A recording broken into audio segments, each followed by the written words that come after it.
like to introduce to you Ann Gallagher.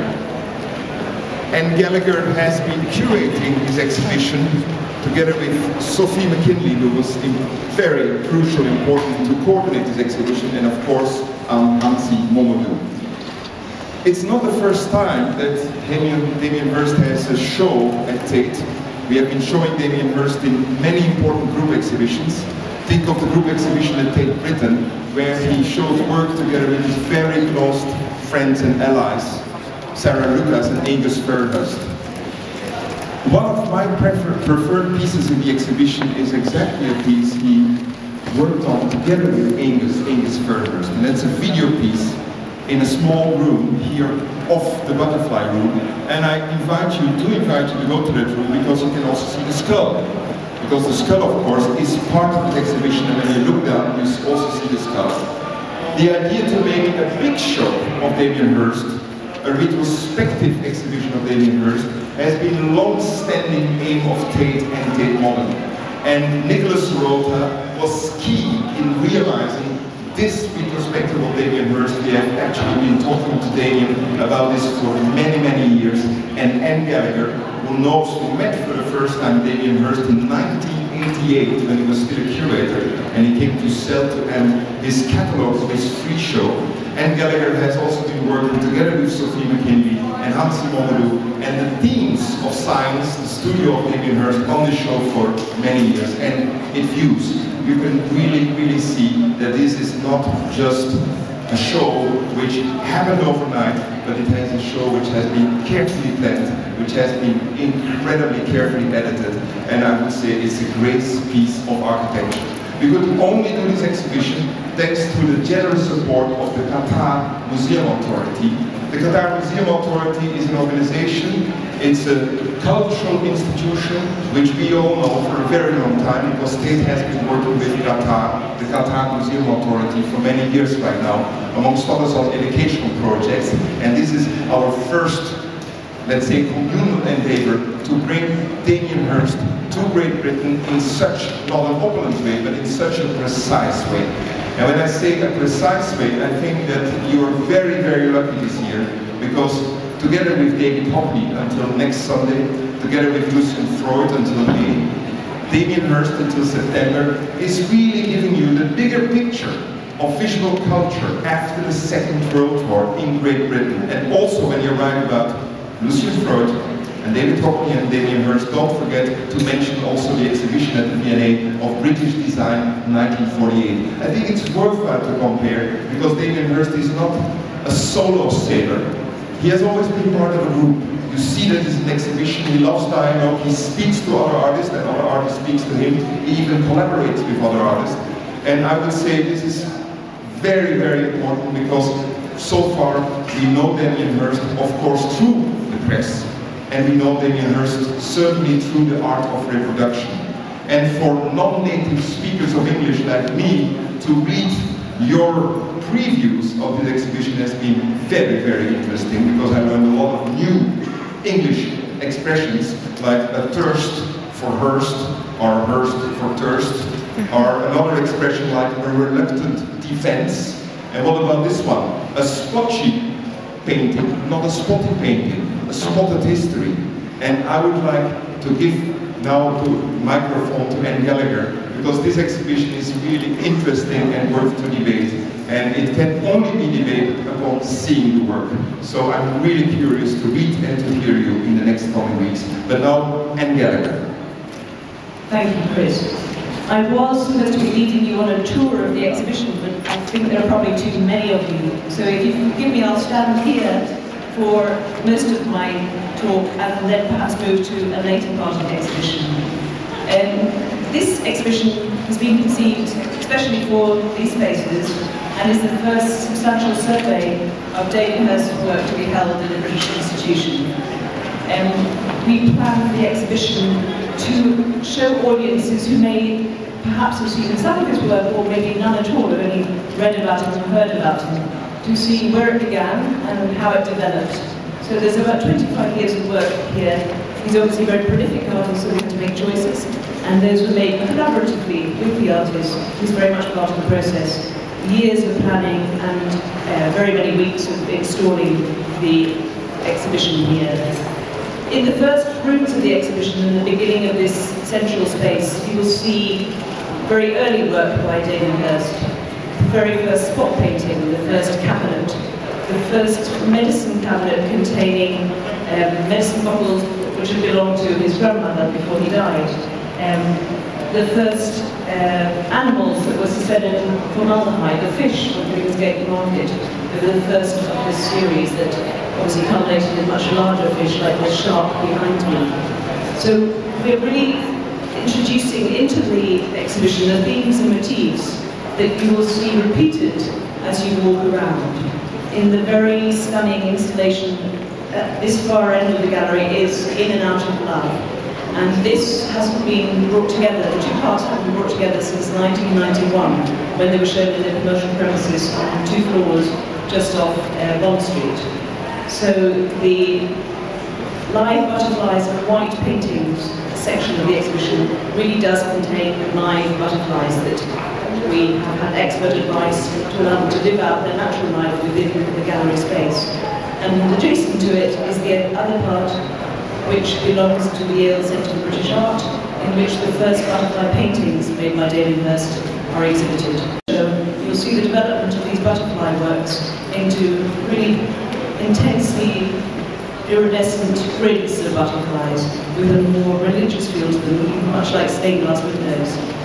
And then the flies that are buzzing around in the piece behind you, 1,000 Years, the first piece by Damien in which he enacted the life cycle in the common flies, being born, mating, feeding, and then eventually dying on an executor. That motif is continued in a giant circular black monochrome painting actually made from dead flies in the later part of the exhibition. And the leitmotif that runs through the show, of course, are the series of spot paintings. The very first 2 that are painted on the wall in this room, which were painted on the wall in the 3rd part of the Frieze exhibition. The Frieze exhibition that Damien conceived and created while still a student at Goldsmiths, and included his own work and those of his contemporaries. It was really quite a groundbreaking exhibition in that artists felt after that time they would no longer need to sit around waiting for people to come and discover them, but they would find empty spaces in which to show their own work and bring people to come and see them.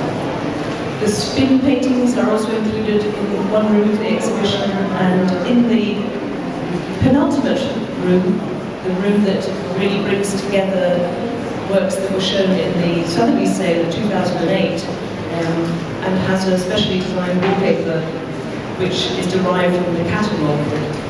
Very many of those themes that you would have seen in the exhibition previously are brought together in that room with the sort of abiding motif of gold. There are lots of contrasts in David's work. White and black, the obvious subjects of life and death, but also the way we negotiate that unpalatable truth that life does end in death, and the belief and value systems we use to do that. So religion figures quite prominently in early works with titles such as Mother and Child, and then in the imagery later on. But also science. Science is a very prominent theme in his work, and wealth. But for him, he states the most prominent and the system he believes in most is art. So I will let you move around space. You saw the first medicine cabinet, a cabinet called Sinner, which contained actual used medicine bottles that the artist was given by his grandmother before she died. That was made in 1988, and very quickly he began to discard anything that was more personal and use pristine packaging in the medicine cabinets that he made. The 10 cabinets shown in this room all date from 1989, and 4 of them were shown in his degree show in Goldsmiths. They are all given the titles from tracks from the Sex Pistols' only album, Never Mind the Bollocks, and they're all placed in the order the tracks appear on the album.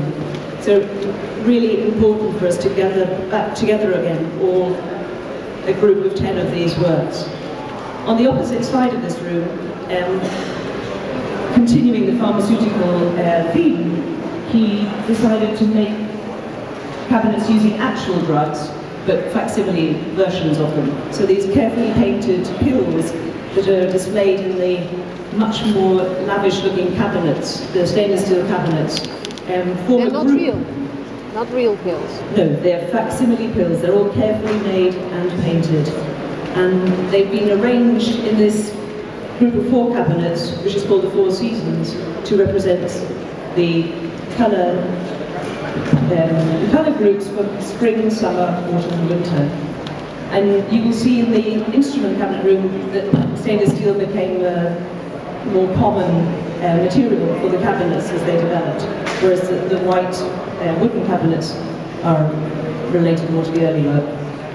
Behind you here is Mother and Child Divided, which is the first work in our natural history series of animals suspended in formaldehyde, which he actually chopped in half.